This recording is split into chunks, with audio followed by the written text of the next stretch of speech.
Here are 10 important and powerful lessons to be learned from the story of Abraham and Isaac. When God tested Abraham, it was not a test to produce faith, but a test to reveal the faith that God had built in Abraham over the years.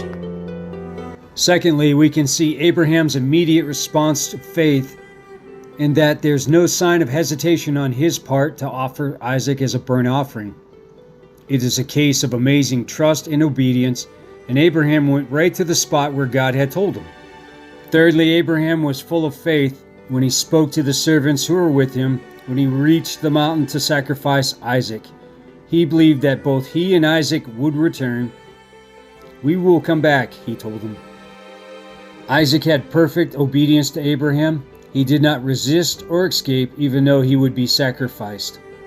Abraham had faith in God's ability to raise Isaac from the dead due to God's promise concerning Isaac in Genesis 17:19. That was the reason he was willing to plunge the knife into Isaac. He did not believe that God will stop the sacrifice. Next, God assuredly showed Abraham that he was not like the pagan gods worshipped by the Canaanites and others who had human sacrifices that were made to these gods to please them. God strongly demonstrated that he did not want a human sacrifice. Abraham showed his heart towards God, in that he trusted and loved God enough that he was willing to give up his only son as sacrifice to the Lord his God. Meanwhile, God still required a sacrifice. He didn't call off the sacrifice. Instead, he required that there be a substitute provided by himself. And God had already provided a ram for that sacrifice. Abraham had named the place "The Lord will provide," Jehovah-Jireh.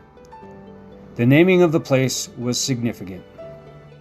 This name reflects the Lord's covenant promises to provide for his people and how he provides for them even when they don't see or know it. The final lesson is that God reconfirmed his promise to Abraham in light of his faith. Here's a bonus lesson. The story of Abraham and Isaac reveal another important fact. God called Isaac "your only son." When in reality, Abraham had another son, Ishmael.